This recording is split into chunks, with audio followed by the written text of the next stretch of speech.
21. I see a lot of celebrities exposed. Finally, this was it. The Epstein files in their entirety. We are producing more than 3 million pages, 2,000 videos, 180,000 images. The fullest picture we have of the disgraced paedophile and sex trafficker. That picture's up on the wall. The dozens of victims and the scale of his high-profile network. They've been trying to stop Andrew from being a distraction, and now this has happened. 3 images appearing to show him on all fours over a woman. From former royals to celebrities to politicians, these files continue to cause aftershocks around the world. None of us knew the depth and the darkness of that relationship. The Prince of Darkness is gone. It's potentially the biggest political scandal of this century. We've gone through hundreds of thousands of files, emails and photographs.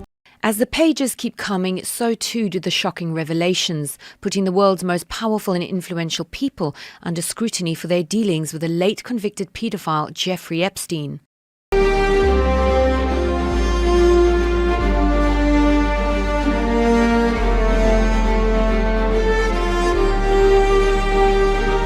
On the 31st of December, 2024, during the crossover service in the wilderness, Apostle Peter John Gabriel prophesied that he sees high-profile people around the world being exposed starting from 2025. These were his words. 21. I see a lot of celebrities exposed in 2025. 21. I see a lot of celebrities being exposed in 2025. Those people who you know very well, you see them here, you see them in the movie, you see them singing, you see them here, people of high profile. That's what I mean, okay? So, once again, 21, I see a lot of celebrities being exposed in 2025. That's 21. In confirmation of God's word, the fulfillment of high-profile personalities being exposed started unfolding in 2025 till date, according to the prophetic message given by Apostle Peter John Gabriel. Now, let us watch these high-profile personalities involved in the exposures. Today we are producing more than 3 million pages, including more than 2,000 videos and 180,000 images. As the pages keep coming, so too do the shocking revelations, putting the world's most powerful and influential people under scrutiny for their dealings with the late convicted paedophile Jeffrey Epstein. Among the most politically sensitive material from the latest release, under pressure from Congress, photographs and records involving the UK's former Duke of York, Andrew Mountbatten Windsor, his former wife and a former cabinet minister. Correspondence with unexpected contacts, such as Norway's Crown Princess and Slovakia's National Security Advisor. He has since resigned. Ties to major business figures, including tech entrepreneur Elon Musk, billionaire Richard Branson, and Microsoft co-founder Bill Gates. And a name that appears thousands of times, Donald Trump. The US president is threatening legal action against Epstein's estate and Michael Wolff, the author who interviewed Epstein in 2017 and made claims about his ties with Trump, allegations he denies. Sue the Epstein estate? Well, you may, I guess so, because he was conspiring with Wolff to do harm to me politically. But the surprises aren't limited to personal connections. The release also highlights Epstein's global political reach, included reported attempts to recover billions in frozen Libyan assets. These revelations underline the global scope of his network and how deeply it intersected with elites worldwide. They've prompted calls for those involved to step down from office and for the former British prince to testify before a US congressional committee. Survivors' advocates have been sharply critical, arguing the disclosures lack transparency, restrict exposure, and fail to protect victims' identities. But those concerns are being overshadowed by mounting pressure for a complete release. The DOJ numbers keep changing. They say they collected 6 million pages, but they're only releasing 3. What happened to the other 3 million? What's in them? And finally, Has every document that mentions the word Trump been released? Yes or no? We need answers. As questions mount and speculation grows, for many the latest dump of documents is a stark reminder that justice depends not on what is released, but on what remains sealed. At the heart of this is the life and the crimes of one man. But this is a story about the survivors, the royals, the politics, and the famous faces. Most importantly, the survivors who have fought for years to bring these documents to life.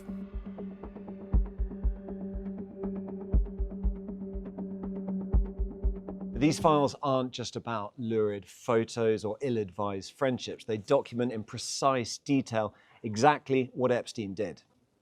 One document here shows a list of some of the witnesses. It looks dry and methodical until you see the ages, 17 years old for all these victims. At high school, these were school children and they were abused hundreds of times. Other victims described being raped and beaten in graphic detail. Victims' journals are also included in the files. One victim took this pre-branded title, Flights of Fancy, and altered it. So it read Flights and Yachts of Horror. Some survivors spoke to Sky News after the files were published. For some, it brought back memories of what they went through. For others, fresh anger at not being protected. One of the young girls came to the door and said, Jeffrey's ready for his massage. And argued with the girls for a little bit because I don't know how to do a massage. And they said, well, you have to, he requested you. So I went with the other girl who brought me to the island. I went into the room to do this massage, and the massage turned into sexual assault. The best known victim of Epstein was Virginia Giuffre, who died last year. And the files appear to support her version of events.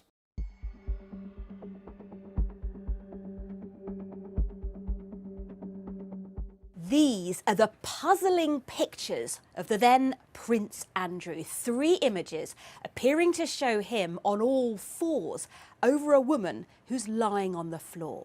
We don't know who she is or where and when the photos were taken. And Andrew has always strongly denied any wrongdoing.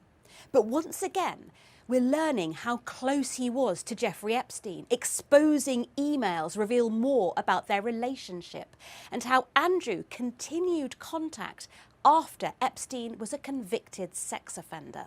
Inviting him into the inner sanctum of royal life. We could have dinner at Buckingham Palace and lots of privacy, Andrew writes. Epstein replies, BP, please.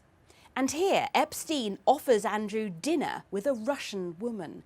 Andrew says, great, any other information you might know about her that might be useful to know? Like, what have you told her about me? And have you given her my email as well? From Epstein, she 26, Russian, clever, beautiful, trustworthy, and yes, she has your email.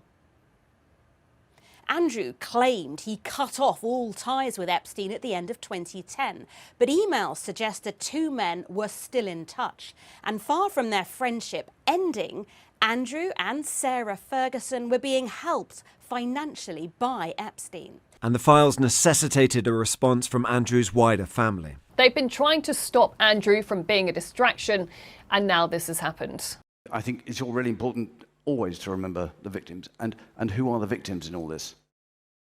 Andrew's younger brother, Edward, the first to be forced to respond on an official trip after those Epstein files were released, the first member of the royal family to talk about it. In some ways, really sticking to the official line, because you might remember in a statement back in October, when Andrew was stripped of his titles and his home, we heard that the King and Queen's thoughts and utmost sympathies have been and will remain with the victims and survivors of any and all forms of abuse. Now, while Andrew and Sarah Ferguson have continuously denied any wrongdoing, with Sarah also suggesting she was being blackmailed by Epstein, this latest release of files have again given us a bigger picture of the relationship between the Yorks and Epstein, and the fact it continued well after his conviction of those paedophile charges.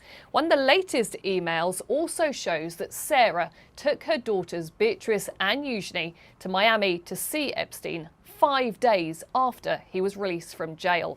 The first email comes from Leslie Groff, who is the assistant to Epstein, saying to him, regarding the flights for the Duchess and the girls from Heathrow to Miami and from New York to Heathrow, we were able to get the girls on economy round trip and the Duchess on business round trip. Do I have your permission to purchase these tickets? There's then an email from his assistant to Fergie's assistant, Amanda Lewis, which says, Amanda, can you please let me know where the Duchess will be staying while in Miami? Amanda then replies to Leslie, saying they'll be with Jeffrey at 1 o'clock for lunch. I hope this is okay. And then the final email is actually from Sarah Ferguson to Jeffrey Epstein, in which she says, it'll be myself, Beatrice and Eugenie. Are we having lunch? And Epstein replies, yes, vegetable lasagna. All of this extra information has just led to more demands for both Sarah and Andrew to open up more about what they knew, what they saw, and to help those authorities looking into Epstein's crimes.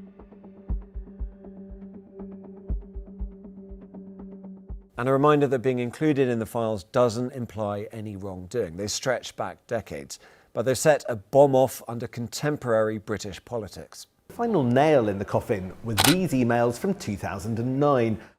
Market-sensitive data sent straight from the heart of Number 10 to the paedophile financier. This, when he was Gordon Brown's business secretary, sealed the fate of a man who had already been forced out of public life twice before. Keir Starmer brought him back last year as our man in the US, a stunning political appointment to get Britain in with the Trump administration. But the political honeymoon didn't last long. In September, a birthday book from 2003 was released, where he described Epstein as his best pal. The Prime Minister sacked him after Number 10 said he lied about his contact with a convicted sex offender. But the scale of the relationship didn't become fully clear until the US Department of Justice released 3 million new Epstein files. Not only are there pictures of him in his underwear in Epstein's flat in Paris, and documents showing payments from Epstein to Mandelson's husband, there's no suggestion of any wrongdoing from him, but the bombshell emails, appearing to show he was leaking repeatedly to Epstein, were the final straw. The calls then began for him to be stripped of his peerage from across the political spectrum. Finally, with the writing on the wall, he has gone. I've decided to inform the House that the Clerk of the Parliament has today received notification from Lord Mandelson of his intention to retire from the House, effective from 4th February. I think the ayes have it, the ayes have it. What on earth just happened? Well, what you saw there is a government in full-blown retreat. It might not have looked like it, but make no mistake, this was a humiliating defeat. Because not only do the government have to disclose all of the Mandelson files, but they don't get to decide which bits of it to hold back in the name of national security. They have to hand that decision over to the Parliament Intelligence and Security Committee. And who forced them to do that?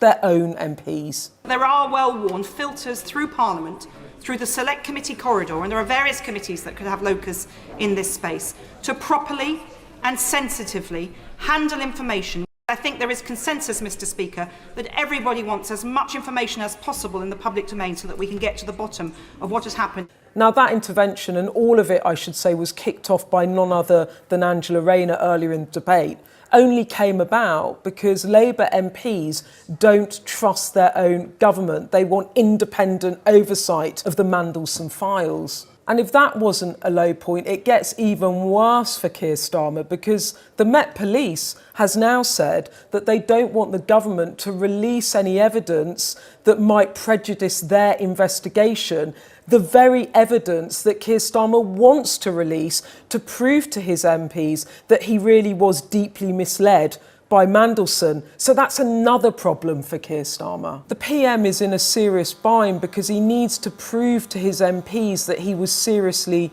misled. And I can tell you that his MPs are febrile, some of them feeling very, very compromised and wondering what they should do next. So this is a huge scandal. It's potentially the biggest political scandal of this century. How on earth did we get here? Mandelson betrayed our country our Parliament and my party. Over the weekend, it emerged that Peter Mandelson, when he was in government in 2009, leaked market-sensitive, top-secret government information to the convicted sex offender Jeffrey Epstein. And to give you a sense of how serious this is, Mandelson is now under criminal investigation for this, for misconduct in public office and leaking confidential government information. And if he's prosecuted and convicted, well, he could face jail time. So that is pretty enormous, and I don't need to tell you how bad it looks. But that isn't where it ends, because the scandal has come right to the door of the current Prime Minister. And that's because last year, Keir Starmer personally brought Peter Mandelson back into government as the ambassador in Washington for the UK. It was a massive job, and I don't need to tell you that the Prime Minister has now massively ruined the day he took that decision. I regret appointing him. If I knew then what I know now, he would never have been anywhere near government. Peter Mandelson has said, "I was wrong to believe Epstein following his conviction and to continue my association with him afterwards. I apologise unequivocally for doing so to the women and girls who suffered." Epstein cultivated an extraordinary social network. Again, being included in these files isn't evidence of wrongdoing, but they show just how extensive and just how highly placed his acquaintances were.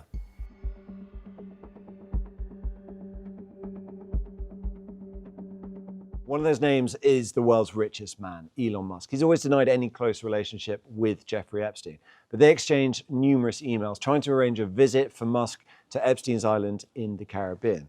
In one of them, Musk goes on to write this: "What day, night will be the wildest party on your island?"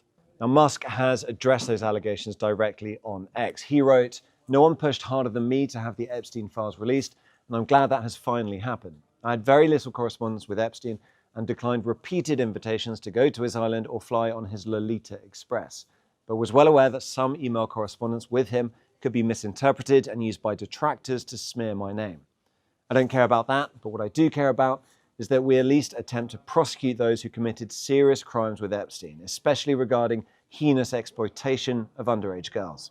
Elsewhere in these files, an assistant to Epstein asks to bring 2 Russian girls to Branson's private island. This is April 2013. There's a reply that reads, "That's fine. How many people? Could we have all names, please? Best, Richard." Branson's team has confirmed that there were 2 brief business meetings on Necker Island in April and September 2013. In a statement, a spokesperson for the Virgin Group said, "Any contact Richard and Joan Branson had with Epstein took place on only a few occasions, more than 12 years ago, and it was limited to group or business settings." The statement goes on, "Had they had the full picture and information, there would have been no contact whatsoever. Richard believes that Epstein's actions were abhorrent and supports the right to justice for his many victims." Bill Gates is the latest high-profile figure to face pressure after being named in the files. This photo of him is taken from there. We don't have the context around it. And again, merely appearing in the files isn't a suggestion of wrongdoing.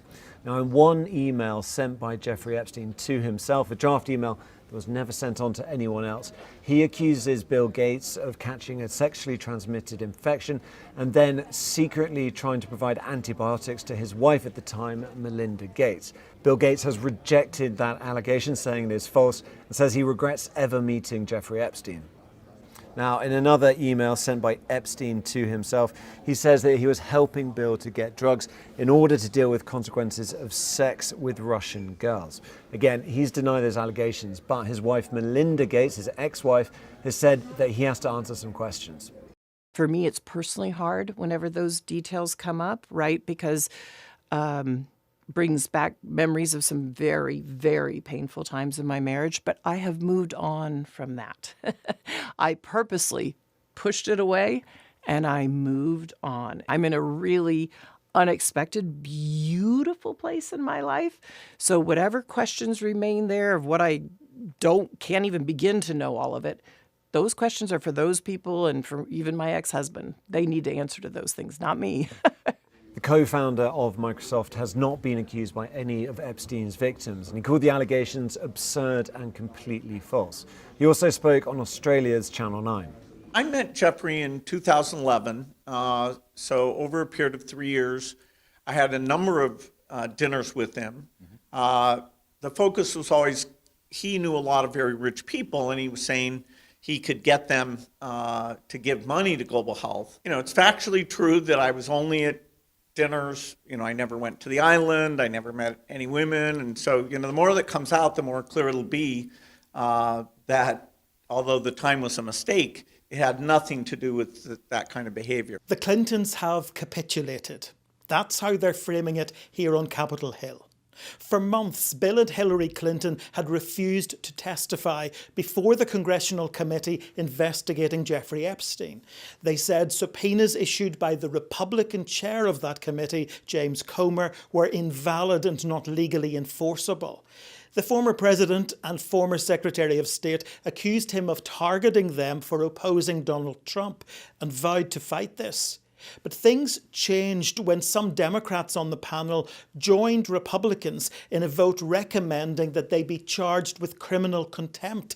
If the Justice Department chose to prosecute them, they faced up to a year in jail and fines of up to $100,000.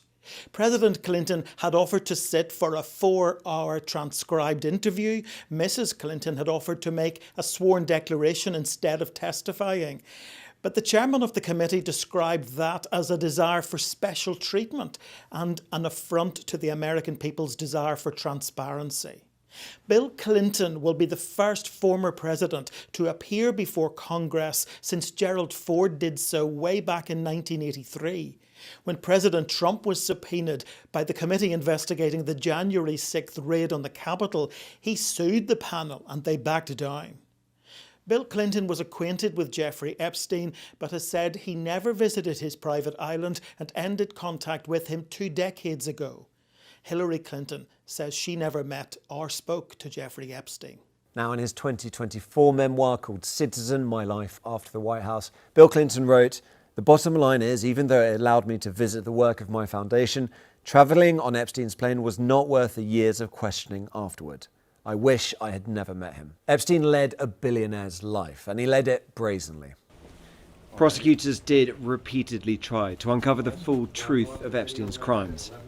The newest files contain a deposition of Epstein from 2010, part of a civil lawsuit. He invoked US constitutional amendments to refuse to answer questions. How did you meet Ghislaine Maxwell? I intend to respond to all relevant questions to this lawsuit. However, at the present time, my attorneys have counseled me that I cannot provide answers to any questions relevant to this lawsuit and must accept this advice or risk losing my right to effective representation. Accordingly, therefore, I assert my 5th, 6th, and 14th Amendment right to the U.S. Constitution. But his crimes, which went for so long unpunished, eventually led him somewhere very different: detention, prison, and death. That has proved little comfort for some victims who were denied a public trial. They have fought for the files to be released, and even now they do not think the promise of transparency is being fulfilled. But there is much more still to come from this database. We give thanks to God for the confirmation of prophecy. When God talks, let the wise listen. Glory be to God in the highest, in Jesus Christ's name. Testimony of Jesus is all about Jesus.